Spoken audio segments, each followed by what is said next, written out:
Nu skal jeg lige se, om den gider.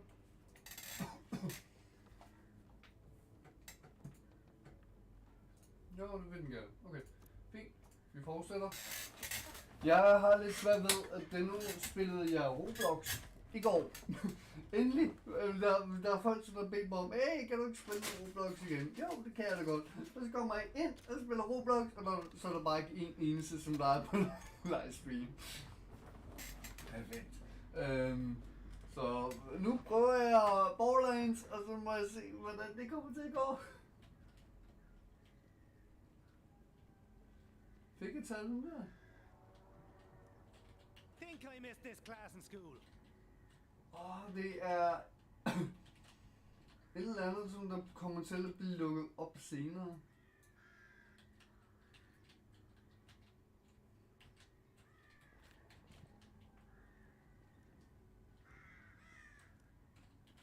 How's it going with the thing we talked about? Kigger på fisk, kan jeg se. Du kan godt lide fisk. Hej. Står du og kigger på mig.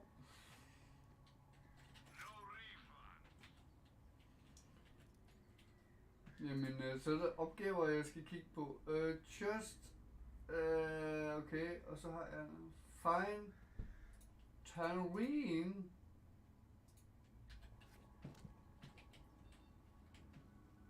Hvis jeg overhovedet kan finde ud af, hvor den er henne. Hvor er jeg henne?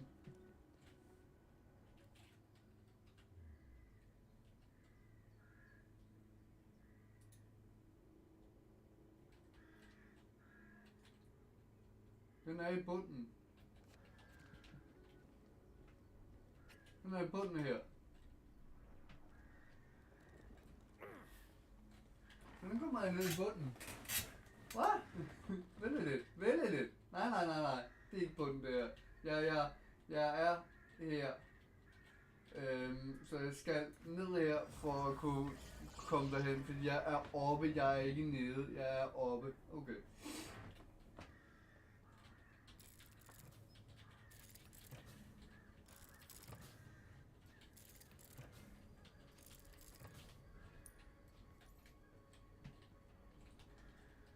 Så er det her.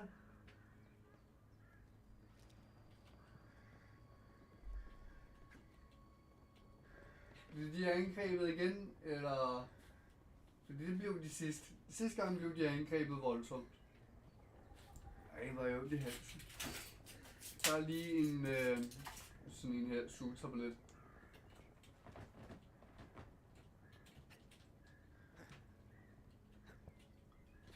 Kan jeg komme op her?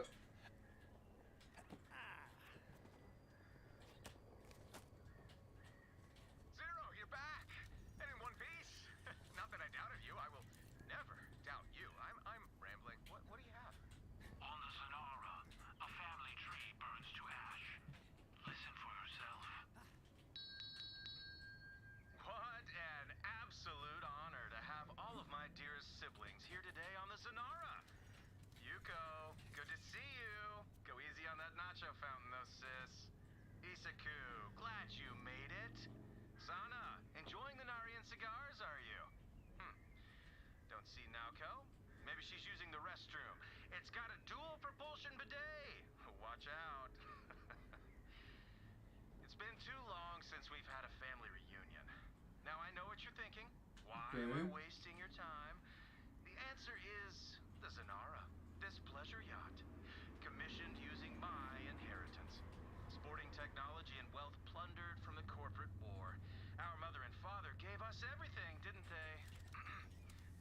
See, that's the problem. Instead of acquiring new business ventures, we're coasting on interest. I'm looking at you, Isaku, Yuko, Sana. So I'm thinking, it's time for a merger, and I've got my eye on quite the prize. We need to bring new blood into the Malawan family, but unfortunately, that means I need to trim a few limbs from the old family tree.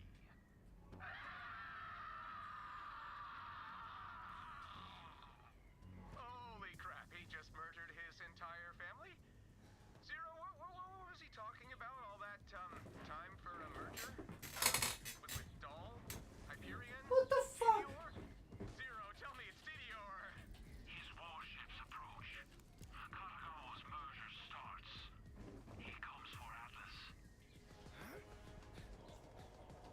slå sin familie ihjel.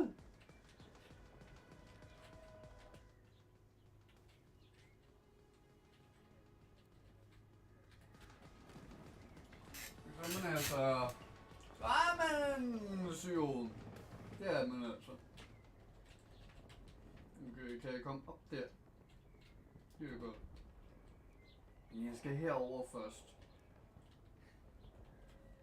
Er det her, at der er noget? Nej, det er ovenpå.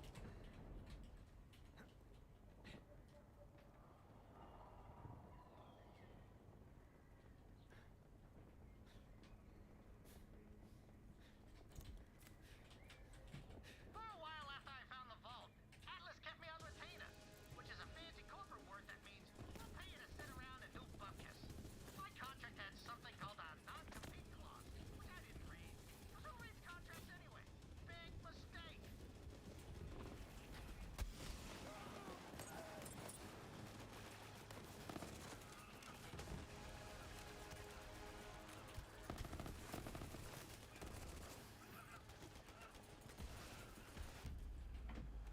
Au.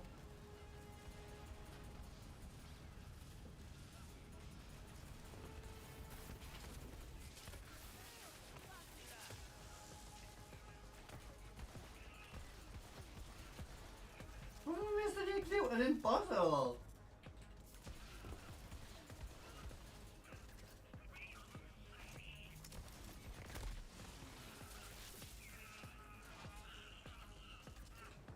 Okay.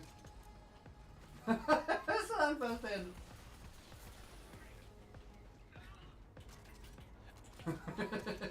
Så.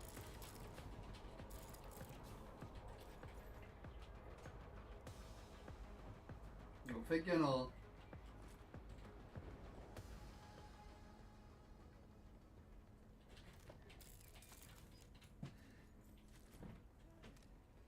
Okay, den var stærk.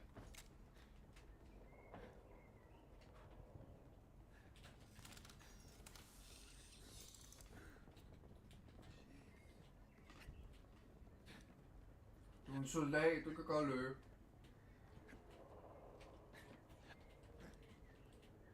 Nej, jeg kan ikke hoppe op der.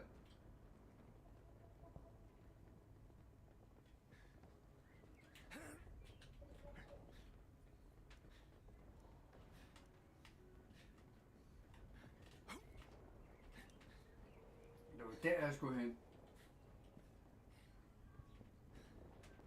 Jeg ved bare ikke, om der er noget. Jo, der er en navn hernede.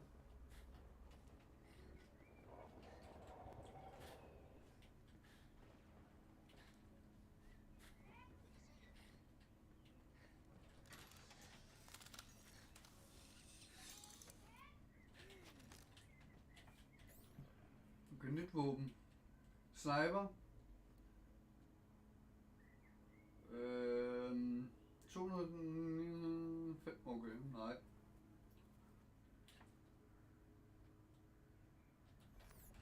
Ikke bedre. På nogen som helst måde.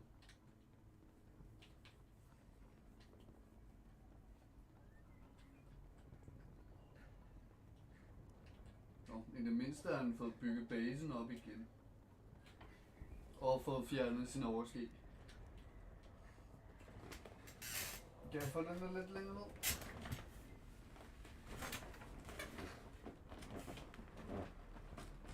Og så skal jeg finde Terror, find det.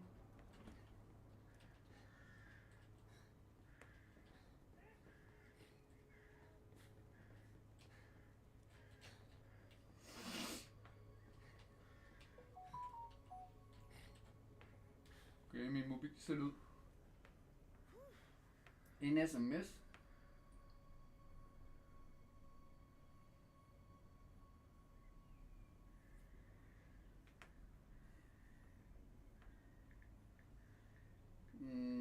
Hvor skete en fejl, så min læge har skrevet til dem ved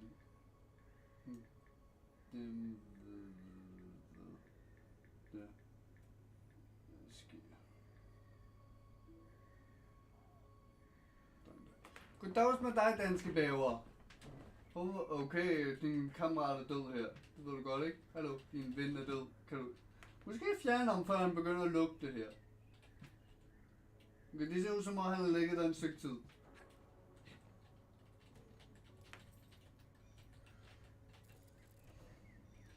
Nej! Hvordan har du det, danske bæver? Jeg livestreamede ellers også i går. Jeg var nok heller ikke som godt humør i går. Så jeg spillede Roblox i går. Men jeg livestreamede kun en time, tror jeg nok. Jeg har også downloadet Bioshock. Hvordan kommer jeg op? Nå, der. Der trapper jeg selvfølgelig.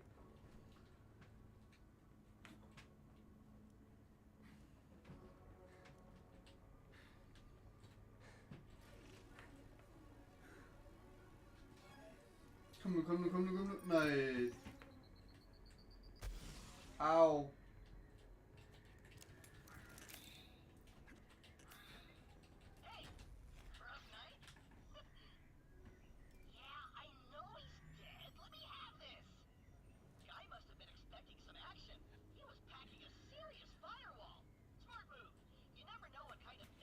Tap.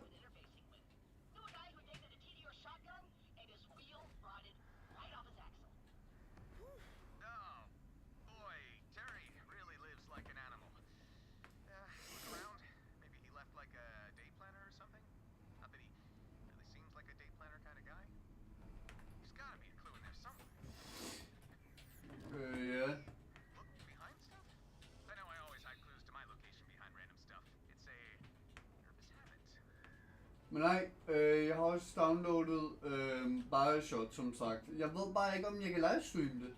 Fordi der er nogle problemer med det.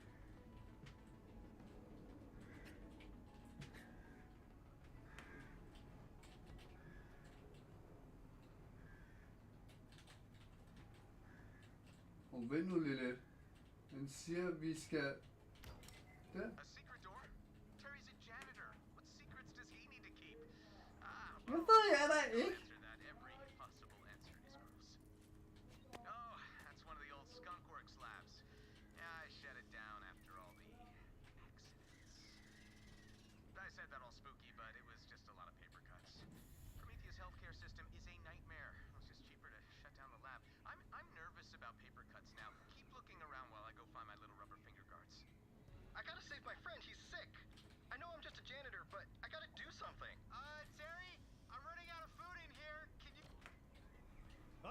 Who's hiding in there?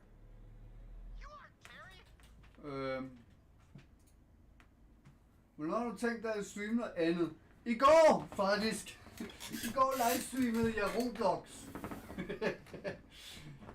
Men der var ikke nogen, der var på. Jeg havde håbet på, at der kom nogen, der ville spille sammen med mig. Men det skete ikke.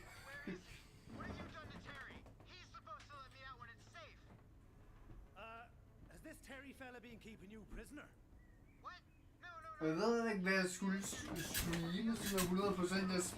Jeg har livestreamet noget Diablo her i forgårs.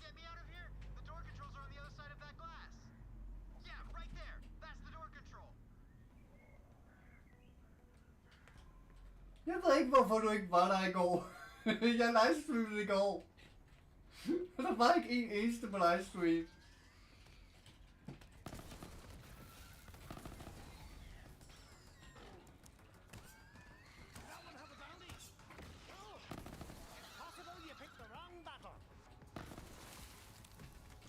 Nej. Jeg ved ikke, hvor du var henne. Au.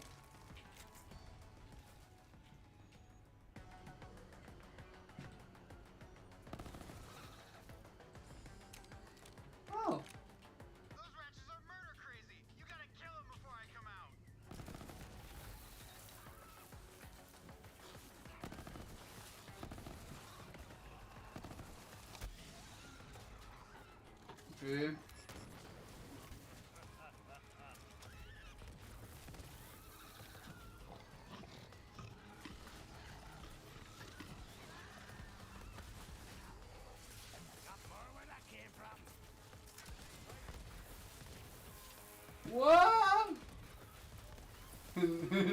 is never the end. Det kunne jeg godt spille, for det er faktisk et spil, som jeg faktisk har lyst til at spille i dag. Ved du hvad, når jeg klarer den her mission, så spiller jeg det.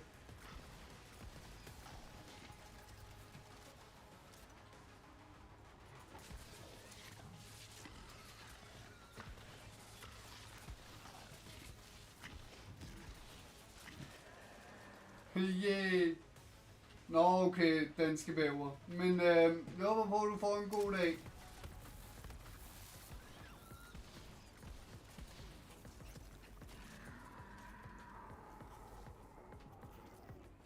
Må man spørge om, hvad det er, du skal?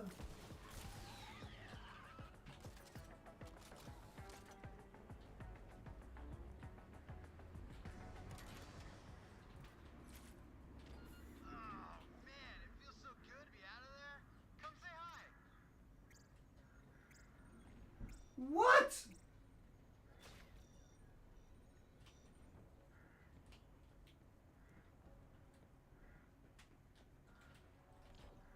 Hot damn, fella! You're a rat! Yep, thanks to my main man, Terry, he saved my life. Come on, we gotta find him. What?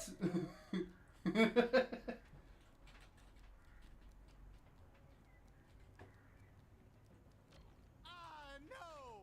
Terry! They got him! Hold up. What the actual feck is happening? Fake? Terry was my best bud. When my human body got sick, he vowed to save me. He took some EchoNet courses and found this lab, and pretty soon he figured out how to transfer human brains to rat bodies. All these other ratchets here are escape failed experiments. Terry had to test the brain transfer process before he tried it on me, so he used bandits and captured Malawan soldiers. Quick! Our only chance to save Terry is to get his brain into a rat's body. I'll chew it out! Could you wait? Oh, okay. Perfect. Now grab his brain so we can bring him back to life. Great. What the fuck? But Gary's cage is in the way. Hey, Gary! I'm gonna eat your face. I'll wear your mom's skin as kimono. I'll feed your kids to you. Classic Gary. Malawan war criminal. Honestly, I think he ate people before he got ratcheted. Flip that switch to drop his cage so we can get to the transfer tank. I'm free. I'll guzzle your soul milk. I'll break your toenails. I'll spoon feed you your own tongue. Hey, Gary got out. I'm gonna stay up here and maybe you go kill him and do the brain transfer thing. Ja, det vil jeg gøre.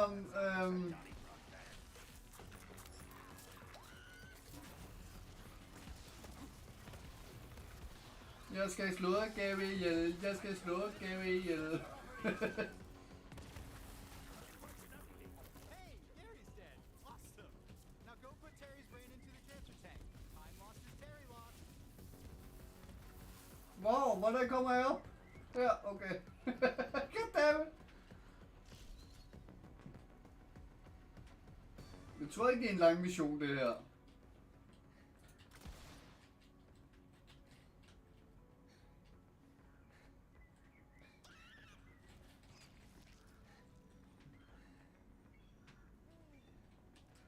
Hvor skal jeg hen?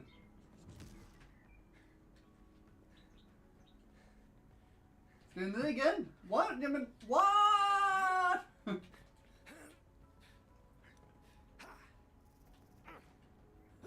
Vent lidt. Hvis jeg hopper ned her, så lyser den op igen. Så der var en computer her. Tænkte, okay. Alright, there's already a fresh ratch body in there. I don't know how Terry gets the ratch brain out, but I did see him sharpening an ice cream scoop the other day. So just press a button and it goes right in. Nice and easy. Not like his brain's starting. Goddags med dig, Panda. Vi spiller en sjov spil bagefter det her.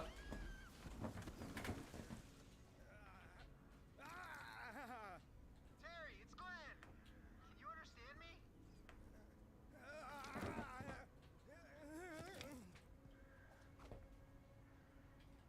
He's just having some trouble adjusting. Try talking to him. Remind him that he's a So, long story, you're a ratch now. You've got to live with that. Get over it. Live.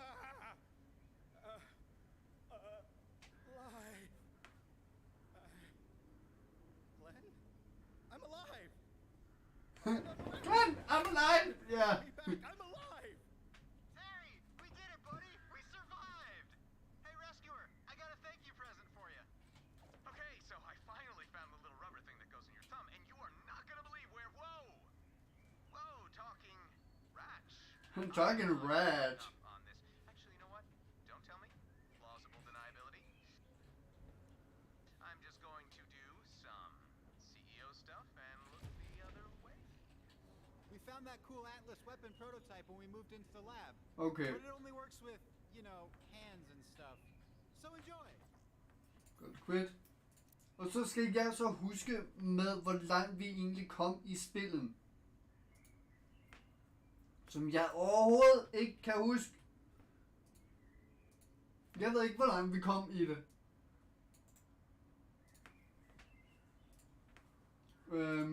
Giv mig lige 2 sekunder.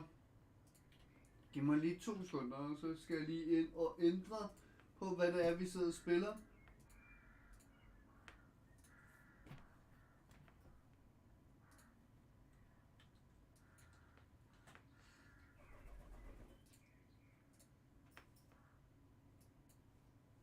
Sådan der. Og så skal jeg lige have min høretelefon herover, og så prøver vi, om vi kan spille det her, og jeg kan jo huske, hvad det er, vi skal. Fordi det kan jeg ikke huske. Jeg tror stadig, jeg har spanden. Men jeg henter spanden, hvis det ikke er for vådt.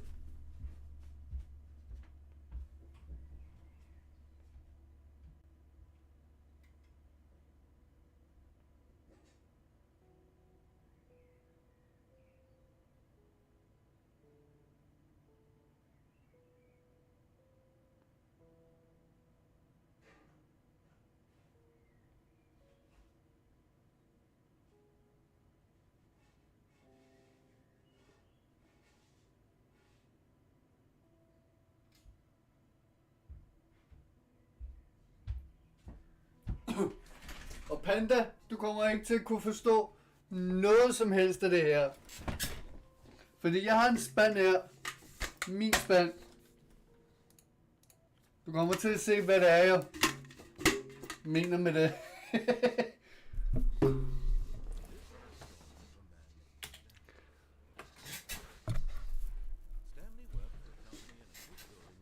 Ja, vi vil, at... Hvorfor skal jeg se den der igen? Jeg vil ikke lade mig. Jeg skal ind og møde med spanden. Altså, vi snakker ikke så meget sammen. Det må jeg indrømme. Nu er vi bare venner. Vi er ikke kærester eller noget som helst længere. Vi er bare venner. Ikke? Det skal du ikke beslutte dig om vi er. Det kan godt være, at du ikke kommer over vores forhold, men det er jeg. Kan jeg sætte sådan der? Okay.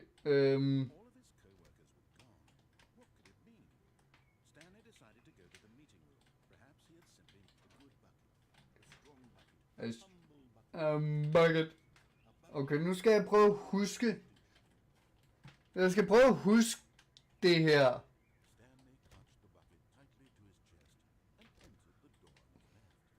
Jeg kan ikke huske, hvor langt vi kom med det. Fordi nu er det altså lang tid siden, vi spillede det her.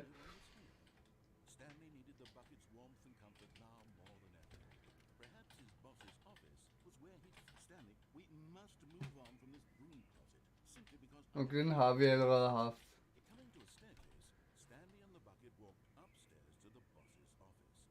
Fik vi taget den, som der er der?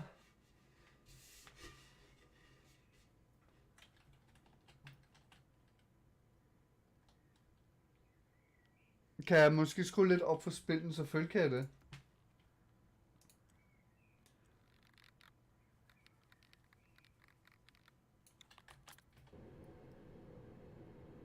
Sådan der. Fik jeg klaret den her? Det kan jeg ikke huske.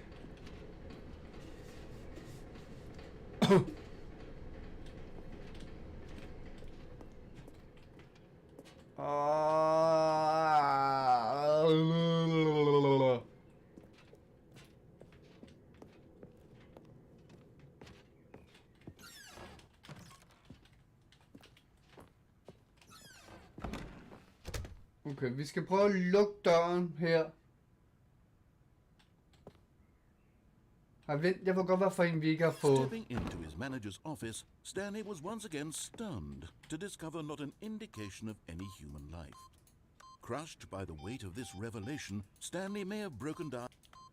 The bucket did not react, except perhaps a tiny glow of warmth. Subtle, yes, but an unmistakable spark from somewhere deep within.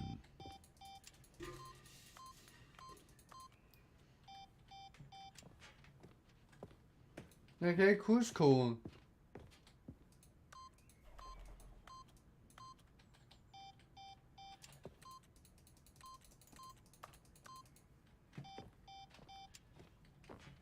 Hvad er koden? Jeg kan ikke huske koden.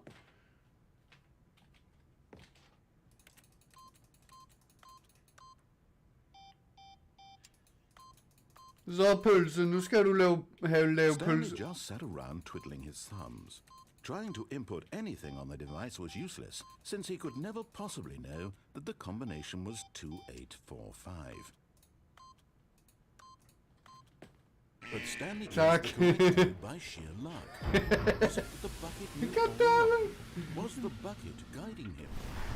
Yes, this is certainly the most logical explanation. Lad os gå ned.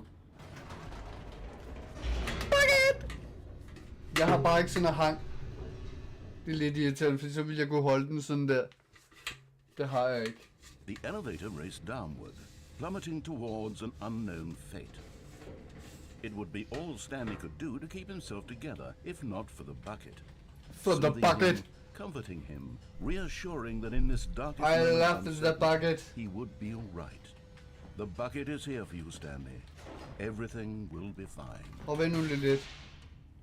Jeg skal lige op og lige kigge efter noget. Wait, Stanley said to the bucket. Can we go back up? When I was pressing those keypad buttons, there was something very intriguing about the number 3. Yeah, I want to number go back 3. so I can try pressing the number 3 again. The bucket said nothing. Hvad nu? Hvad nu lavet? Så pølse, nu skal du lave pølser, ellers får du ondt i maven. Den er så gammel! Den er så gammel! 4 år siden, hold da kæft. Den er gammel! Men sjov.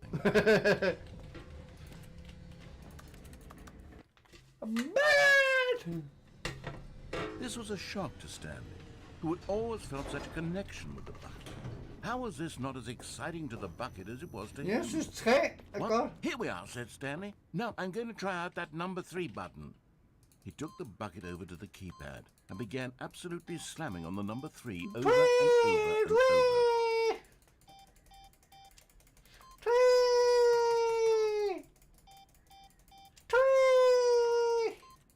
Kom, vil du ikke sige en eller andet eller noget?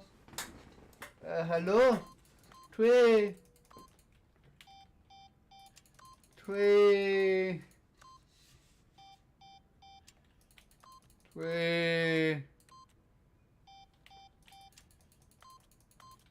Okay.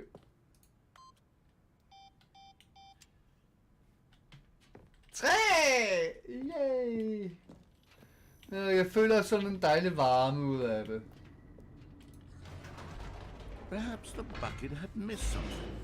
Perhaps it had not seen how much joy Stanley got from slamming the number 3 repeatedly. Ah! No, said Stanley to the bucket. You can't go on yet. Not till you understand how much the number 3 means to me. You and I have been through so much together. I just want you to see what I see. Kender ikke Spandman? Spandman. Ham som redder verden af det. Nu er Spandman. Said nothing.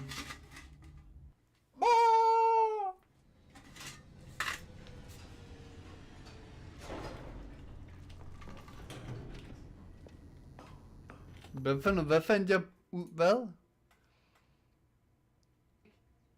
Er det en spand, det der? Er det en spand? Nej, det er ikke en spand. Okay. Balder for helvede! Balder for helvede! Balder for helvede! Jamen, du gættede også forkert, altså!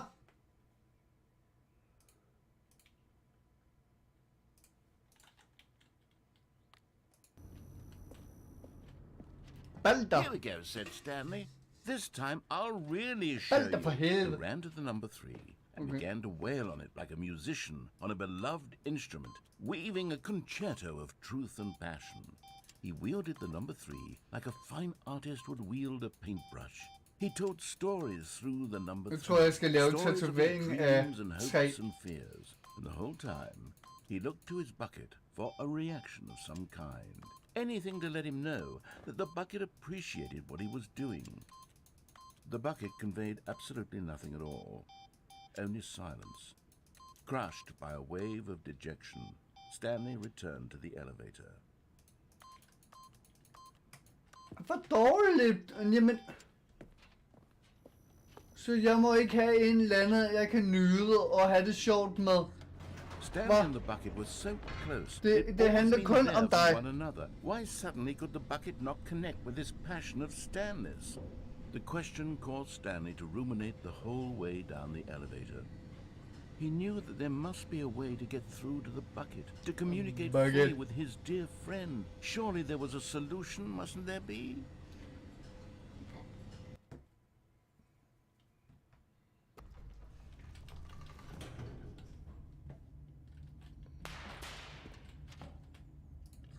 Lad os køre op igen. Spanden skal kunne forstå, at vi elsker 3. Lige så meget vi elsker dig. Said Stanley. I know what to do. I know how to fully express this feeling in my heart. He decided right then and there that he would hold a press conference where he would speak to the public on all matters relating to pressing the number 3 over and over. He would elaborate fully on what the number 3 meant to him and why he felt so alive when pressing it. Then the bucket would be able to see his joy through the eyes of others. It would get to see the world react to this discovery of Stanley's. And it would be through the public eye that the bucket would finally understand Stanley's work. For months he advertised and marketed his press conference, building excitement around it, developing and rehearsing it until it couldn't be refined a single measure further. When the big day arrived, Stanley was as prepared as he'd ever been for anything in his life. World peace, baby. Okay.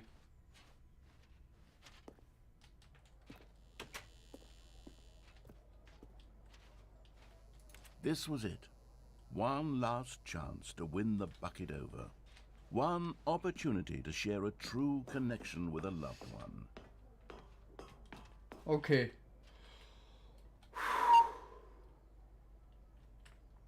Så gør vi det. There was no one here.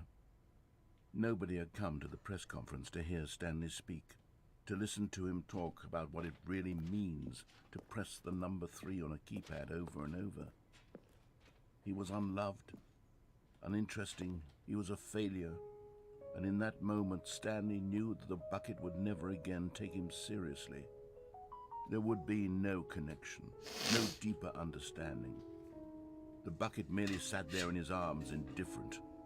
And so it began that slowly, over many years, the two of them grew more and more distant. They spoke less and less, neither wishing to state the obvious, that any sense of real respect between them had eroded since that day at the press conference. There would be no more games, no more long conversations about passion and pursuit, only a silence that consumed the space between friends. And Stanley, having for once in his life discovered the warmth and comfort of true companionship, was cast back into the unremarkable normalcy of loneliness. Ah.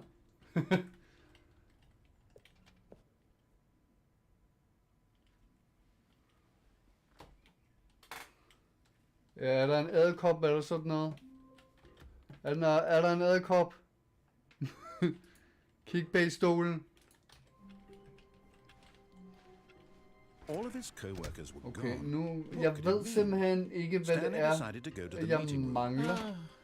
The embrace of an old friend, a weathered companionship that stands the test of time. Nå, Stanley clutched the bucket tightly to his okay, chest lidt. and entered the door on his left. Klædeskaben. Er det klædeskaben, jeg skal kigge på, eller hvad? Still no one was here.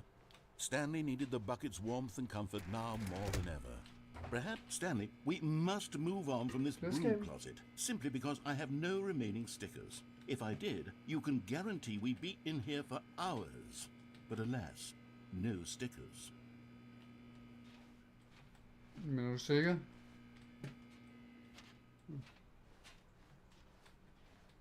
Coming to a staircase, Stanley and the bucket walked upstairs to the boss's office.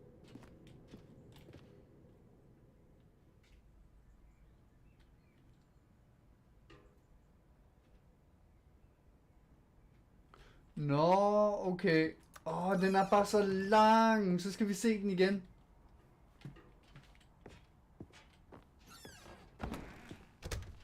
Vi er nødt til lige at prøve at se noget her. Stepping into his manager's office, Stanley was once again stunned to discover not... Yes, jeg fik den.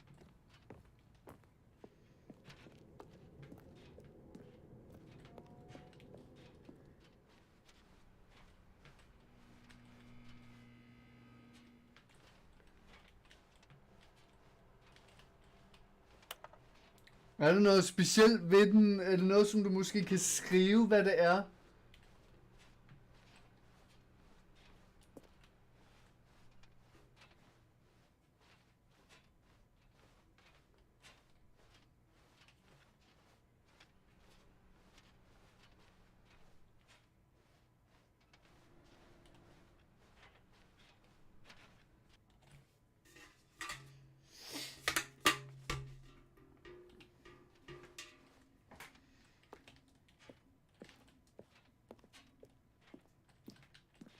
Okay, vi skal op. Vi skal escape.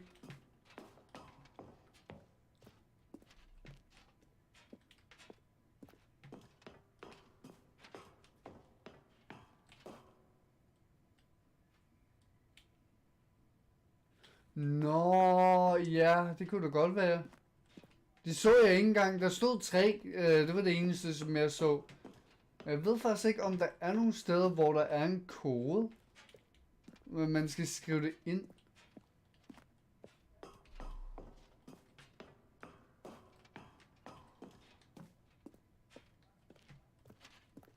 Jeg prøver at kigge på det senere.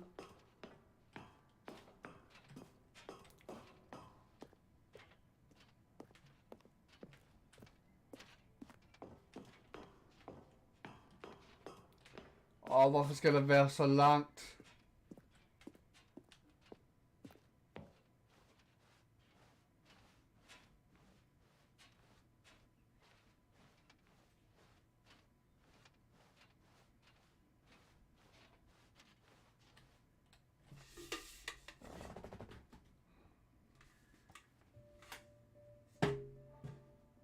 Sådan der.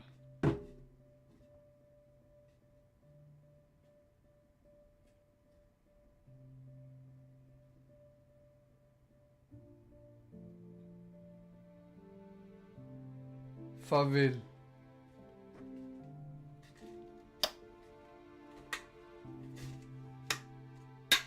Det skal nok gå.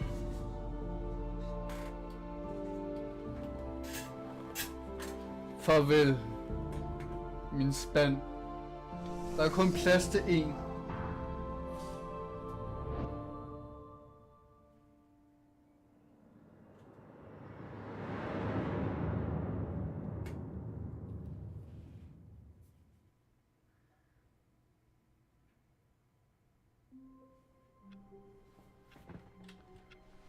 Okay, er den så All of væk? his co-workers were gone. What could it mean? Stanley decided to go to the meeting room. Perhaps he had simply... Godt, den er væk. Og så skal vi... Den der.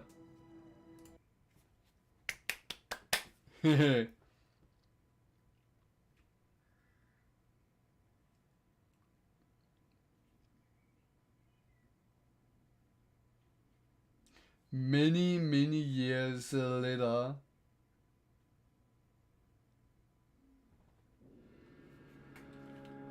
Okay, så det er det, som der faktisk skete i starten af spillet.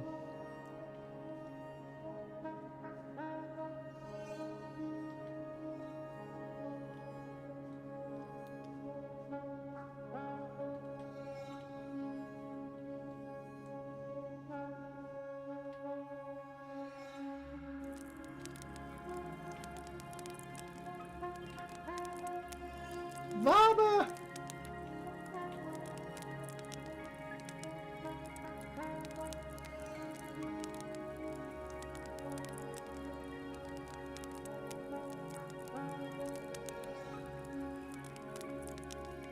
Nu skal vi gøre en eller anden... Nå, okay, nej, det gjorde den ikke.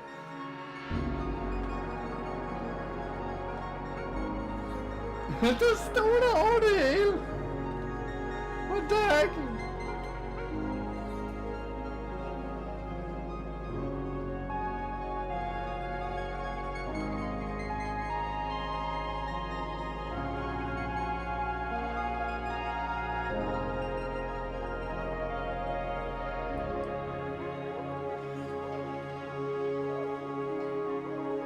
Månen der. Vi skal gå efter månen hele tiden.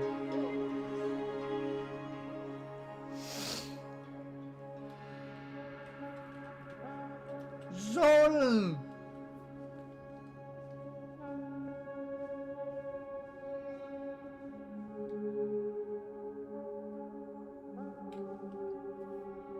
Godt, der!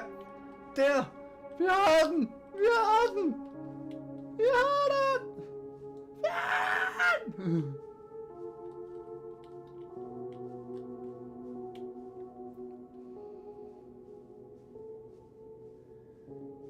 Er du der?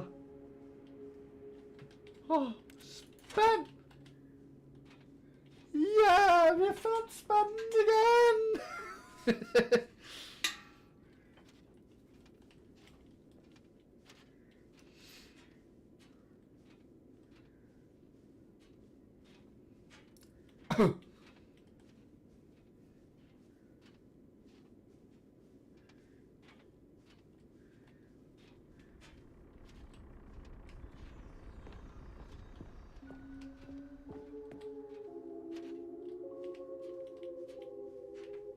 Okay.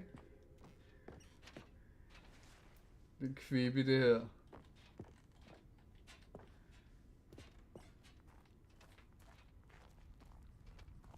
Ser ud som om vi kan se mere end jeg kan.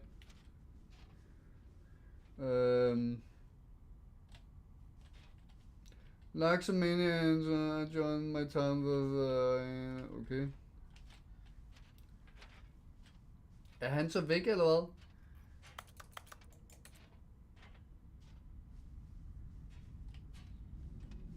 Stand deliver, no more spin-off, no more sequel, okay. Skist. Knapper! Jim! Lad os få Jim på chatten! Jim! Jim!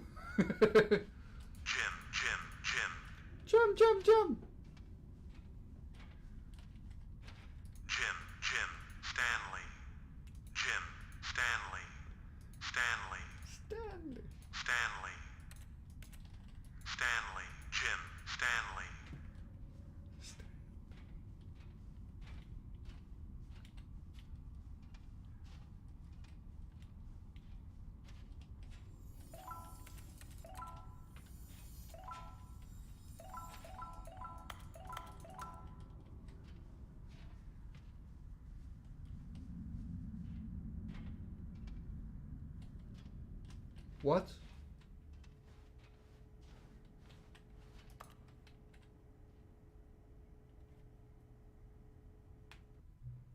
hello again. It's nice to see you, but it's terrible to learn. Yeah. Did you read what the devil say? Yeah.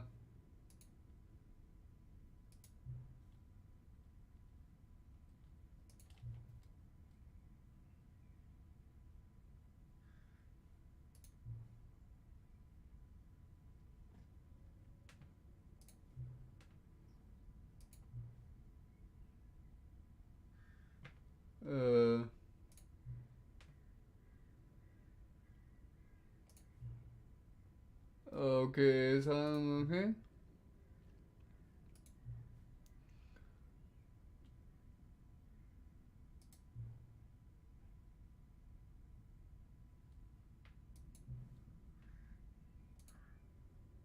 Okay.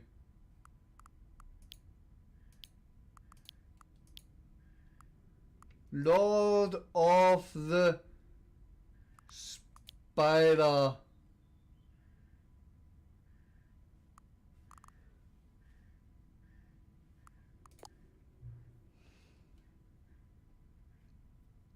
It's absurd, I love it.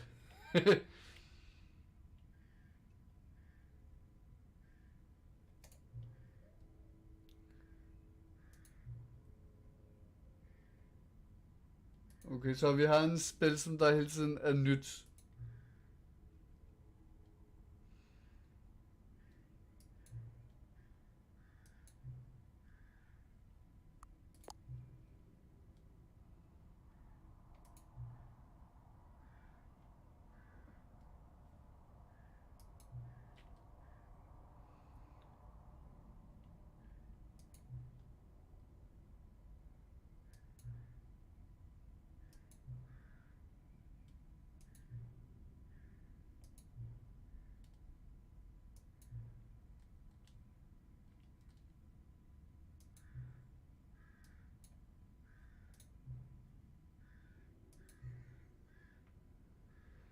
Okay. Okay, hvad er klokken? 17? Problemet er, at jeg kender ikke PM og AM. PM, det må være aften. Vi siger bare 7. Det er fint.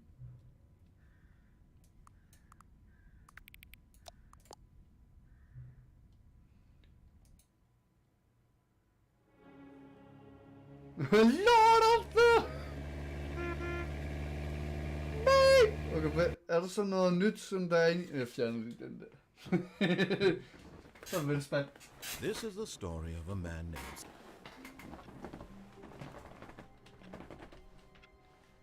All of his co-workers were gone. What could it mean? Stanley decided to go to the meeting room. Perhaps he had simply missed a memo. And try not to lose this one too, you dolt. Oh, new content? Åh, nu kommer den! New content. Nu kommer det!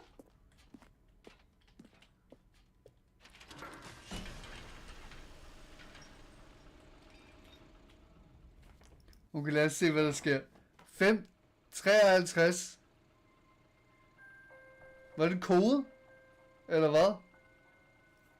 Hello, and thank you for playing the Stanley Parable Ultra Deluxe. As you may know, the Stanley Parable was a video game released in 2013 on home computers. After receiving critical and commercial success, okay. it was expanded Tak, upon nu er in det lidt for sent, 2022 men det er with lige the meget. Det er Stanley ikke noget, der bliver Parable brugt i Ultra spillet. Deluxe, a reimagining of the game for consoles and home computers. The Stanley Parable Ultra Deluxe features exciting new content that broadens and expands the world of the Stanley Parable, delighting audiences the world over. Okay.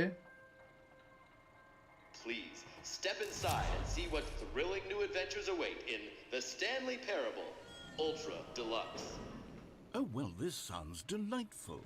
I'm very excited to see the thrilling new Ultra Deluxe content. Perfekt. Wait, Stanley. I've just now realized that bucket you're holding, it's the bucket I've been working on for my sequel. How did you get your hands on it? Isn't this the preview to the sequel? Ved jeg You ikke. have the bucket already. This makes no sense at all. Jeg har ikke prøvet det her. Hold on. Did I already show you my ideas for the sequel? Nej, det I har don't remember doing that at all. You're seeing things all out of order.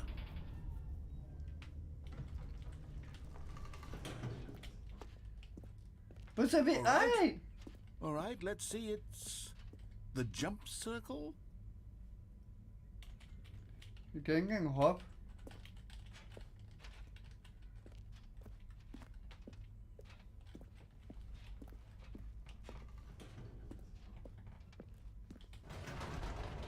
The infinite hole, the giant door. Did you see them already? Stanley, none of them are ready yet. I'm still developing them. They're not even close to finished. How did they look when you saw them? Were they captivating? Were they exciting? Did they fulfill on the promise of everything that a sequel to Stanley Parable could possibly be? Had I figured out how the hell to make a sequel to this game? Nej.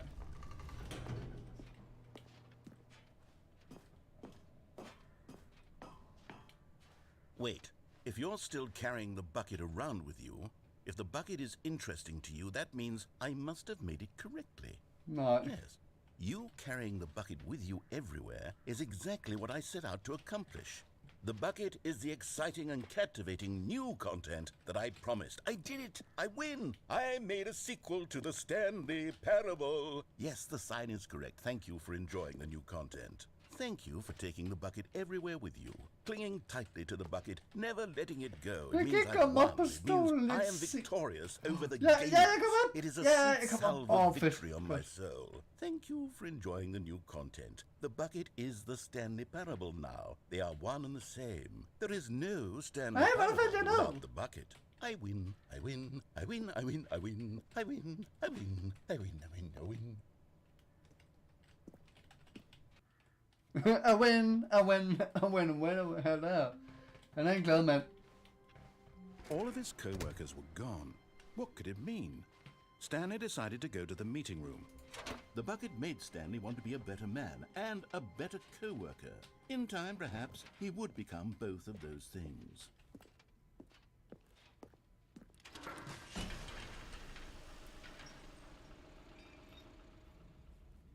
Okay.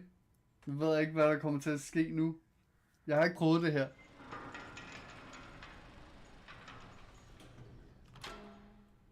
Okay, siger han så noget andet nu?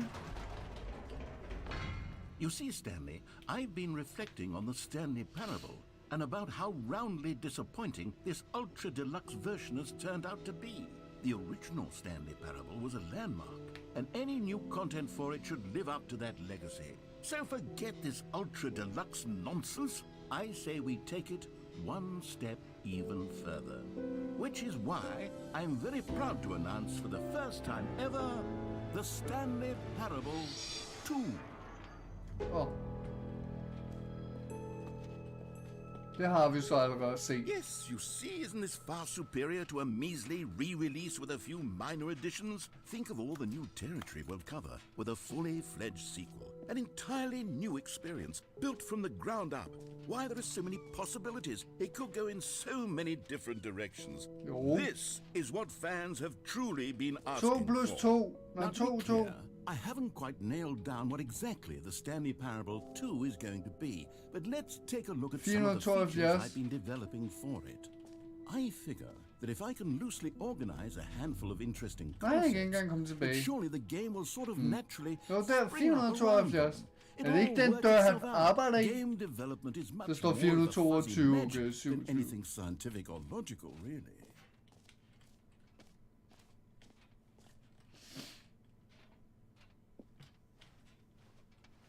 Kan jeg komme derop? Nej, det kan jeg ikke. Selvfølgelig kan jeg ikke det.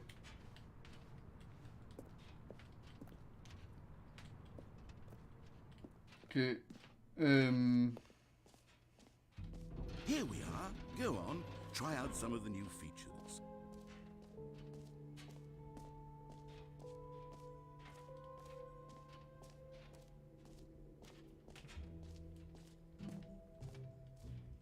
Vi skal ned her. Now, here's something special. You remember that broken test achievement that got left in the game on accident? Well, I'm developing a technology to simply give you the achievement. Dejligt. You see, you'll come to this lever, and when you pull it, the achievement will be given to you. Nu skal I se, nu skal I se, den virker den. Den virker nu, den virker. Den virker! Den virker! As you can see, the machine is not working yet since... What? Den Wait, virker! what in the holy hell is going on? You got the achievement?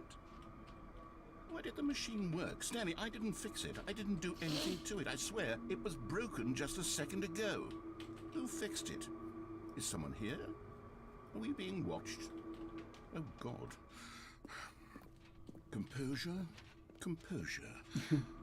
Yes, as you can see, the machine is working as normal, as I intended. It truly speaks to the awe-inspiring magic of the Stanley Parable 2. Breathe. Just breathe. What else? What other exhibits haven't we seen yet?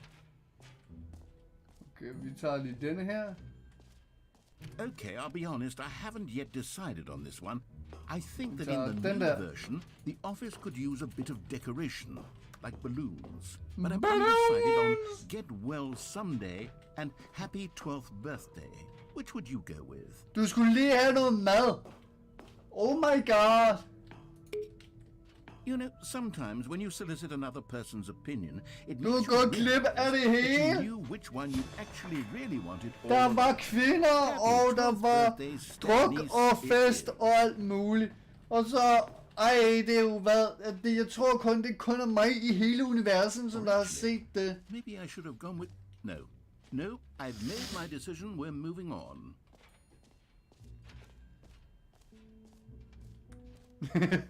Ej, du skal ikke blive sur på mig. Du gik ud og lavede mad. Ikke blive sur. Det er ikke min skyld. Stanley, here's an idea that I'm truly fond of. Følg. It's never been done before in a video game. This is in fact a hole that you can fall down forever. That's right. Infinite falling. Oi. You can fall until the end of time if you like. A stunning leap forward for video games. Jeg går lige tilbage til streamen. Ej, det var ikke meningen. Okay. You see, isn't it wonderful? One of my more ingenious concoctions, if I do say so. Now then, since you've gotten to see the infinite hole, you can press the teleport button to pop back up to the top, and we can continue onward. Nej, det vil jeg ikke. Jeg er faktisk også bedre sulten. Now, I don't mean to be a bummer, but I do recommend you use the teleport button to go back to the top. Maybe do it on the sooner rather than later spectrum of things. F!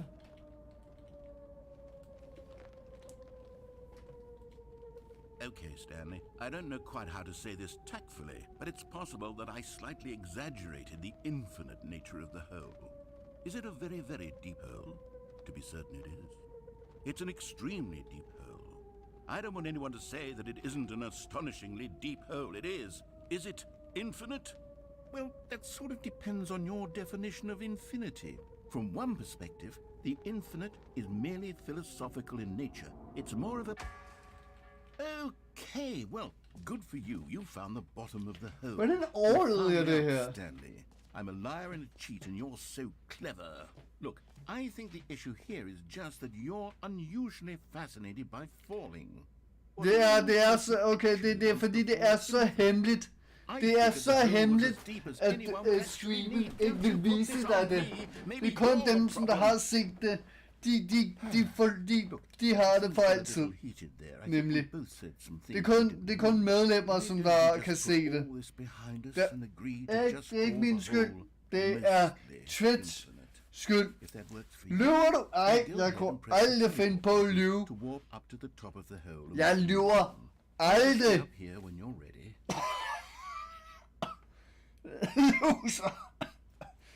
Great. Now, I'm very excited to show you even more of my ideas for the sequel. Jamen, jeg vil ned igen. Oh, for heaven.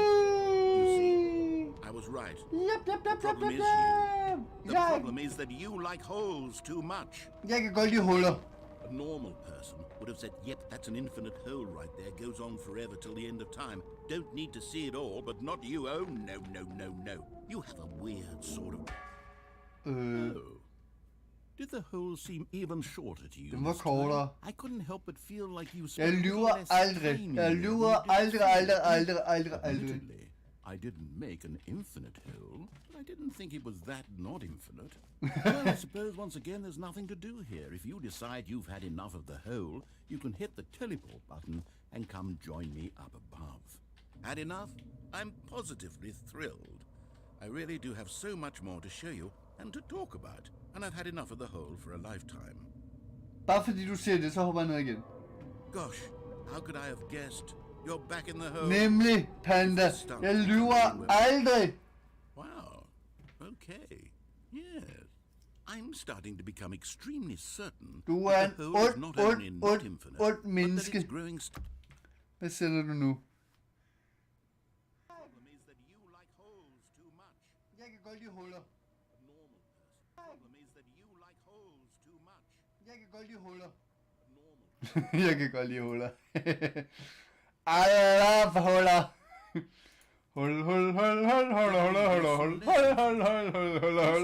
I'm starting to hit the point where it's no longer feasible to call the hole infinitely deep, even by the lax overall standards for accountability in marketing. What's going on here? Så se And bakker. I have no explanation for the uncertain nature of the hole's length.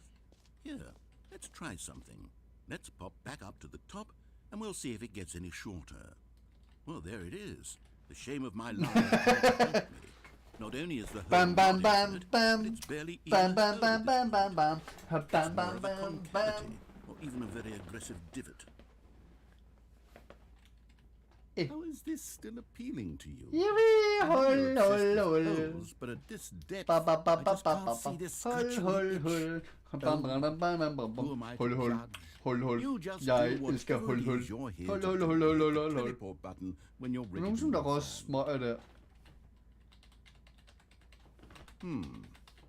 Is the teleport button not working? You sure? Well, I mean, I really don't have an explanation. Jeg trykker på den, og den gider ikke. Well, I suppose there is one thing I can do to fix this. I'm out. Goodbye, Stanley. You couldn't bear to be away from the hole, and now you'll get more time with it than you could ever have asked for. It's a win for everyone. You get to be with the hole, I get to do literally anything else.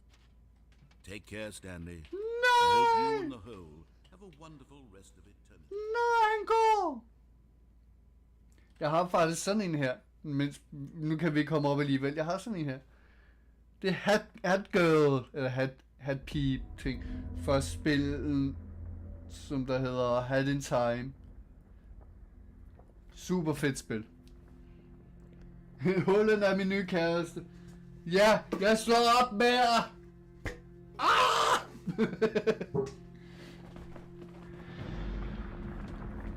Gud. Prøv at se! Holden bliver større! Holden bliver større! Bam, bam, bam, bam, bam.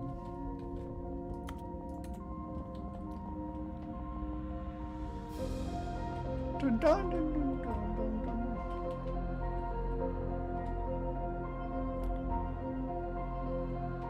Det her er mit hul, mit hul, mit hul, mit hul.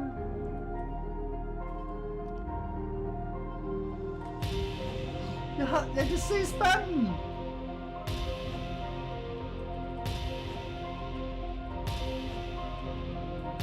Sådan der. Nej, vent. Kan jeg... Nej, okay. Jeg tror, jeg kunne kigge til dig. Hvorfor ligger jeg spanden ned?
Stanley? Stanley? Arrow! Stanley! Oh, good, you're awake. It seems you had sort of dozed off there, drifting away. There's no But we can't have that, Stanley, because this hole is just so darn fascinating that I want you to be wide awake for every second of it. You don't want to miss a single moment. So how about if I just pop in from time to time and wake you up to keep you really, truly focused on the hole? From the looks of things, you and I will have many, many years here in this hole, and I'm looking forward to all of them. Stay alert, Stanley. I'll be back. I'll be back.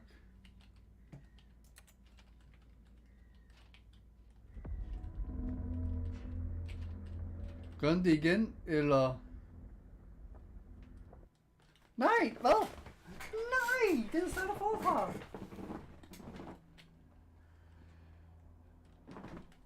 Nå, lad os gå ind og kigge på spil. Go on, try out some of the new features.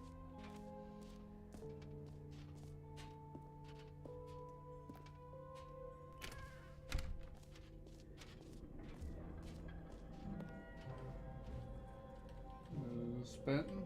Wait, there are 2 buckets here. How did you get a second bucket?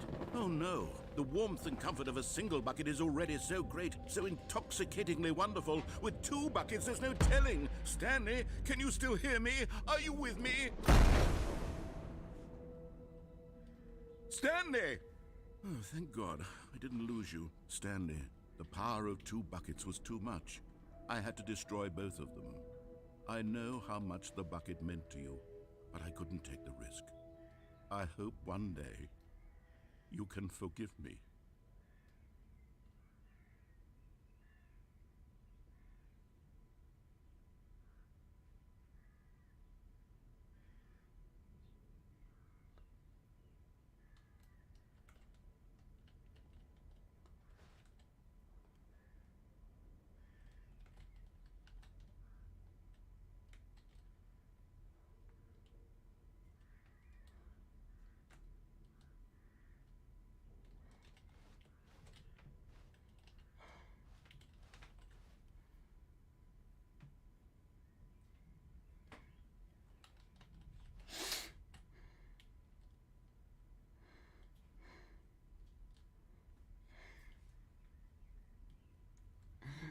Slå min kæreste ihjel.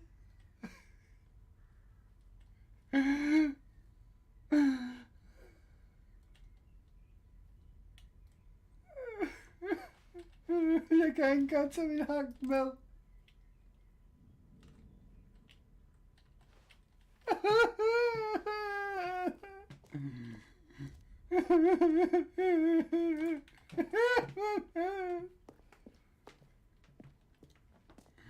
Det kan være. Jeg tænker, kommer der en eller anden, hvis jeg går ind igen? Hvis kommer den tilbage?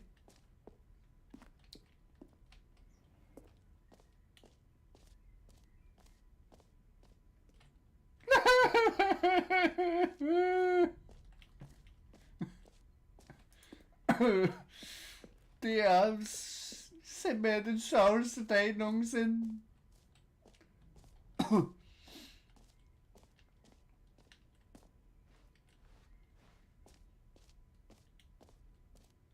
For the Stanley Parable 2, I asked myself, what do players really want? Too And of small, course, just first right, and most too big. obvious answer is that they want to be individually recognized and validated as people. So with that in mind, my first addition to the game is this. Sorry, I should have clarified. Right now, the button only says the name Jim.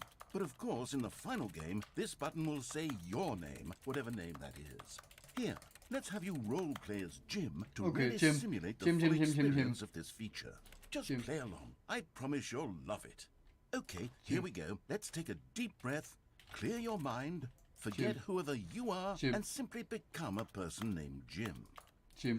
Whoa, hold on. I wasn't finished setting up the backstory. No, If you don't properly roleplay as Jim, then you'll never Okay, understand the okay, impact of this okay, button. okay. Otherwise, it's just a stupid button that says somebody else's name. Yeah. Okay, we're doing it again, and this time let me finish first. Yeah. Now, allow yourself to become Jim. Okay.